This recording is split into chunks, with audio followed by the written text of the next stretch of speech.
on the camp staff.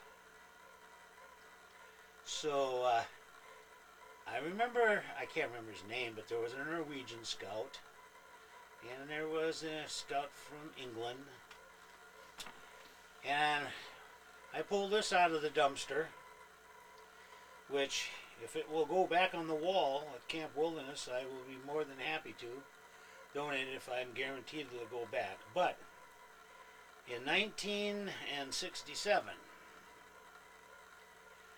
for the Red River Valley Council, Troop 128, Shinkiko Muraya, Tokyo. And he made these up to hang forever in posterity in 1967. Now, with the computer age today, if a guy contacted the Boy Scouts of Japan in Tokyo and said, listen, I'm trying to find this person who was in Troop 128 because we're doing a little history on wilderness camps to see if he's still alive or if his son's still alive or how can we contact him. This is one that he made, and then he made a smaller one, Camp Japanese Scout in 1967. Cool. So I'm going to give these to you, Chad, because if a guy gets on the computer and turn around and show them both up there, and yeah, and you can turn around and your arm's in the way, though. Yeah, there you go. Yeah, July of '67. So that's another little stuff that, these people, the people my age is a different generation of scouting than this generation.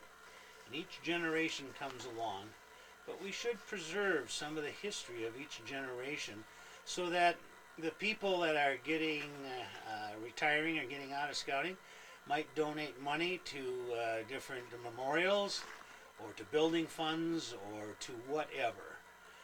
But we shouldn't lose sight of where we came from in scouting. So, these are some of the mementos that should be on the building. When Chad gets done up in the corner up there, I have probably the most complete collection of Camp Wilderness camp patches going back to Camp Shawandasi, which was over by Long Lake back in the middle to late 40s. And I'd love to give that to Camp Wilderness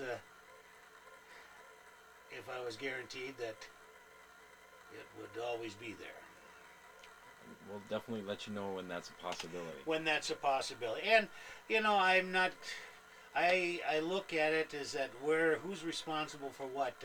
One man will take product and we give stuff to him, and then he'll say, well, he dies, or all of a sudden it's gone. Examples, Dick Jacobson, Jake, played the medicine man for years, and we gave out the Aerolite to thousands of kids. And he's gone now.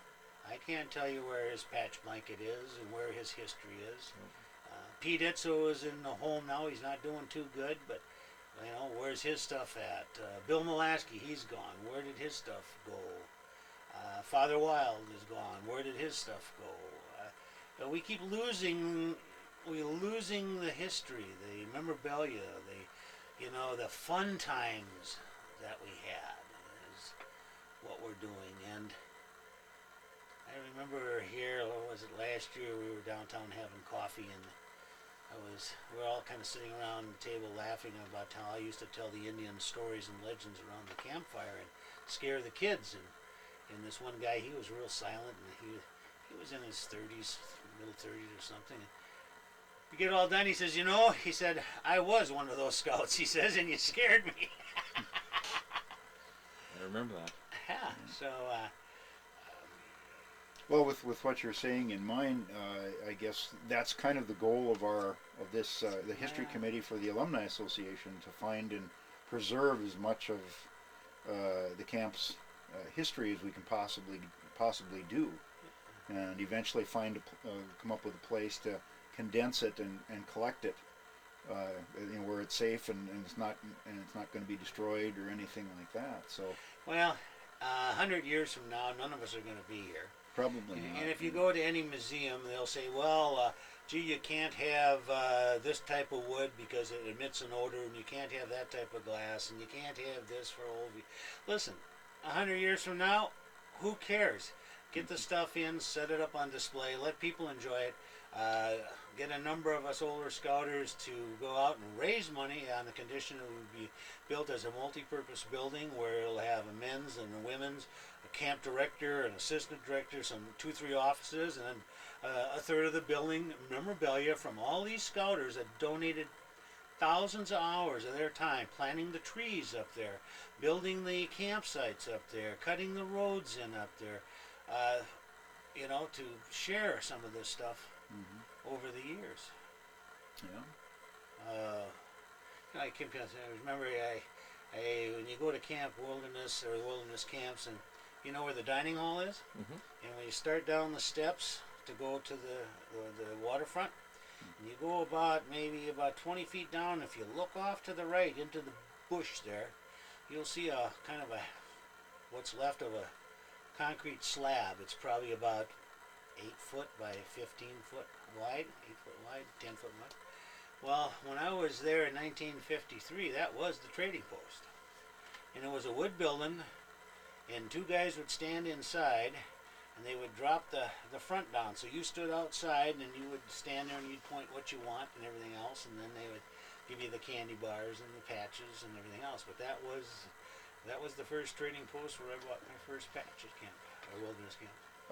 Well, I'm gonna stop you, and as we move on with this, okay. I'm gonna ask you some questions about some of these things too. Okay, sure. Because we're trying to get more exact dates on things. Okay. And all that. So Well, let's get back on track. well, with that in mind, Okay. what years were you out at camp on staff then? Otherwise, Never. You're never on staff. Never on staff. I was there in 53 and 54. I was there in 58 and 59. But then I was active in football at Shanley and became a captain of the football team and Prep All-American. One of the first Prep All-Americans in the area in high school. And sports was my whole focus at that time. Oh, okay. So, they put me down as staff. Well, I think they called me a CIT 1 year or something like that. But actually, being on staff full time, no, I was never on staff full time. Okay. Then I guess some of the questions here probably won't apply, but the campsites, what were they like? Where did you stay while you were out there? I mean, did you use the campsites or cabins or what? No, back then we used I can't remember the names now anymore, but they always had for the scouts, scout masters and then some of the scouts, we had our little pup tents, but they had those heavy army duck canvas with metal cots in there. They had some of those. And we stayed in the regular campsites that were grubbed out and cut out, and cooked some of the meals in the site, and then ate once in the dining hall.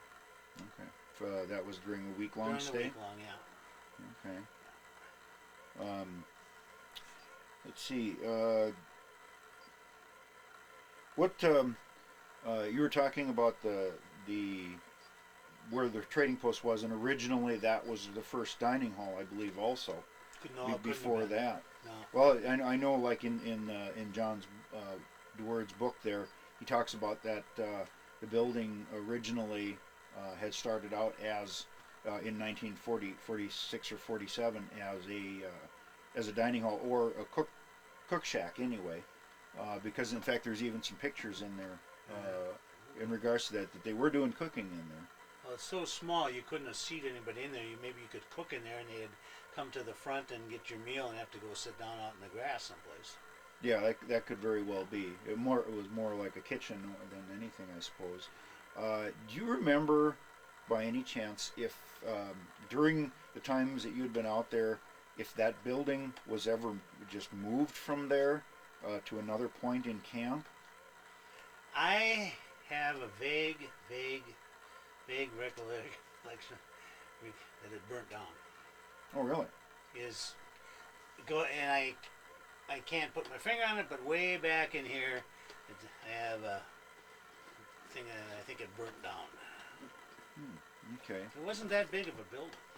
Yeah, we were trying to figure out what exactly happened to it. We never had any kind of accurate description of that, and that's one of the reasons why we're asking to see what other people remember about it. Yeah. And because there was also stories that it was that building was moved up to where the health lodge, yeah, and used as a health lodge before they built the new one now. And so we just didn't know what the accurate story was on that. Do you know of? Just came to me. But have you talked to Jim Laveau in Moorhead? We've talked to him, but we haven't set up a date with him at all. Jim Laveau had been. He's the only guy that's got one Camp Shawandassi patch that I don't have. It's a purple one, but Jim Laveau was at Camp Shawandassi and then at Camp Wilderness in the early years. He might give you some more insight as far as that. Okay, that would be a good thing to keep in mind. When you were out at camp, what was a typical day like as when you were out there as a camper? Oh, we set up hikes. We had to get up in the morning and had, depending on how young the kids we had at the time, whether they cooked in the campsite or went into the dining hall, but we'd feed them, and then we'd have activities, whether it was a morning hike or a merit badge counseling to work on different merit badges. Or if we had groups, we turned them into groups. One had to go to the swimming area to work on water merit badges. Another one would be on nature, things of that. And we had to set up programs to keep them busy all the time on the thing. When I was there, I never did find it. We were always trying to look for it. But in the early days of 48, 49, they would have one group that came into camp. You decided what you wanted to do. Did you want to go on the chuck wagon camp for the week? Did you want to go on the canoe trail for the week? Or stay in your campsite for the week? And they had different patches for that. And there was a trail that led from Camp Wilderness over to Lake Itasca State Park.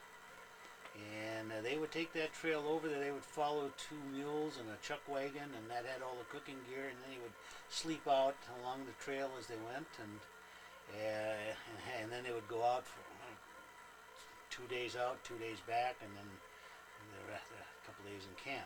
Then the other one was the canoe trails, where they would go out in Portage and go out same 2 days out, and then 2 days back, and then a couple days left in camp. So and then they had horse wranglers. They had horses at camp, and you had another one where you would go on a horse for the same amount, 4 days or something like that. Okay. Our understanding is too that at some point the camp was divided into 4 areas, or 4 program areas, being like the main camp was called Forest City, I believe. I don't know if you remember any of these, but Forest City. Then there was Coonskin, which our understanding was divided into 4. There was 4 campsites out there. They had their own swimming area and everything, sort of like what they're using now for the Cub Scout camp. No, back then we all went down to the main swim area, and it wasn't divided up. I mean, the camp was much smaller then too. It didn't have, it had different campsites. You were in camp by, I don't even remember the names now, anymore, Huron or Iowa or Crow or something like that. But no, it wasn't. That was all newer. That I would say that stuff was more in the 70s. Okay. My guess on the thing. All right. Then. Did you ever see the old Miniduda? That's the neckerchief. I like that with the white. Yeah. I don't see many things like that anymore. Yeah. I went to this one, 1957. I went to the Jamboree. That was at Valley Forge. Valley Forge. Father Wild and I were there. Oh. Oh, keep going there. Okay. I just I haven't looked. I haven't pulled out this stuff for so long that I don't know what's in here. One of the things that also seemed to have been moved around a lot at camp were the shooting sports areas, archery and the rifle range and that sort of thing. Yeah. Where do you remember it being when you were there? Back in the woods. Any idea of what area of the camp? I was in the woods someplace. I'm positive that I was in the woods. Okay. Where the one where it is now, back in by the slough, or? In the woods. And I think it was pretty much over there where it is now. Back. Oh, here's Herman Magnuson. He's gone. Here's Forrest Davis. This guy right here. He was the professional scouter that kind of cleaned the files out. Okay.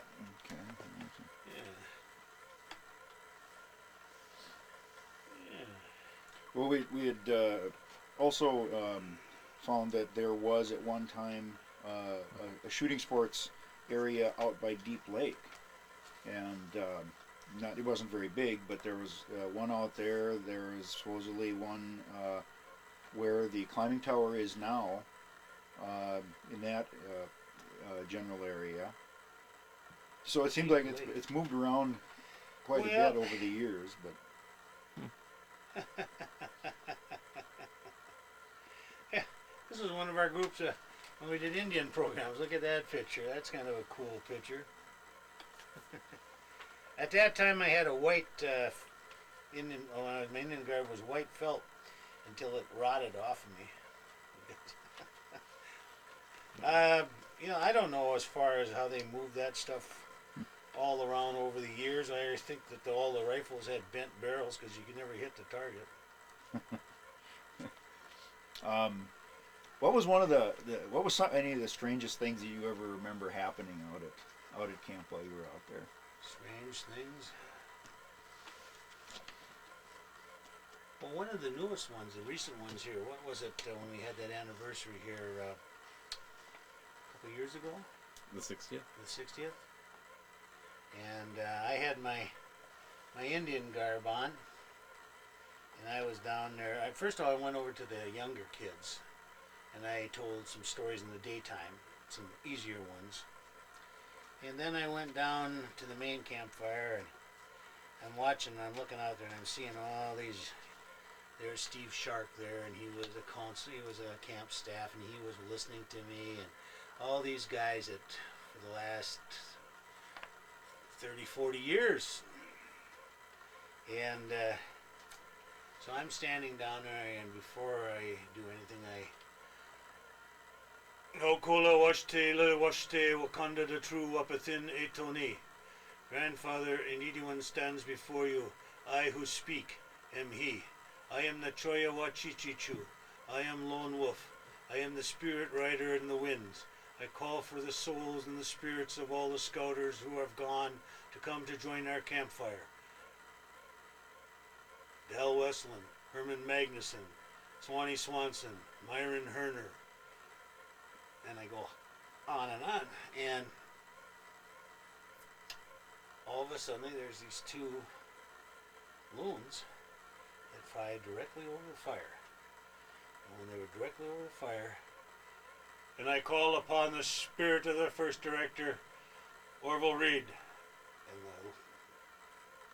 the loon went, woo, woo, and it froze. Everybody froze. And when we got done later on and I walked up, Orville Reed's daughter, who was 5 years old, had camp. She said that her blood just froze in her veins and that. Yeah, I think I Made remember the- that. made That was really cool. Yeah. made the call. I've had some other supernatural things happen out there in the woods. What was that one council's name? Or just camp staff. I had told stories, and anyway, this guy got so scared. He didn't want to leave the fire, and finally I said, "Well, listen, you got to go back." I said, "Here's what you do: you whistle, and as long as you whistle, nothing will happen to you." So the guy left the campfire at like midnight, and I hear this whistling. Guy never stopped whistling for miles. He was still whistling. Oh yeah.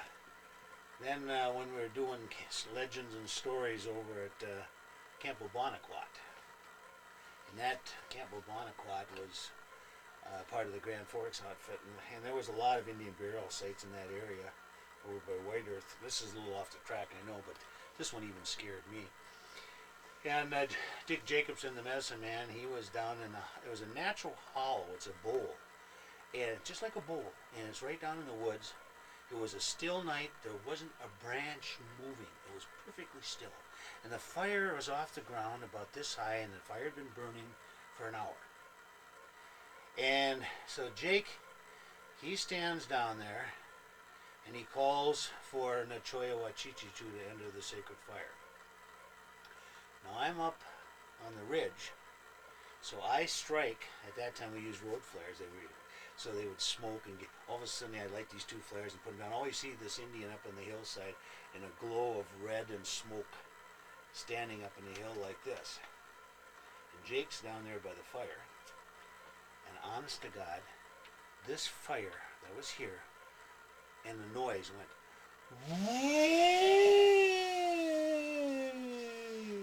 It went 30 feet high in the air.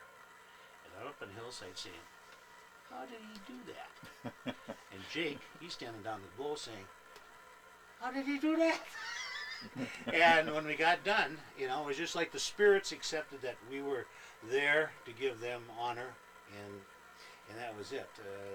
But we always remembered that one. That was a scary one. But other things at Camp Wilderness, Steve Warpy, yeah, he was a lodge chief and on camp staff. Warpy would always come to my stories and legends of the elders and the peacekeepers and the old ones. And Warpy gets so scared. Warpy would walk back to his site, and he'd always call, and this is what protected him. And if you ever see Steve Warpy, he would always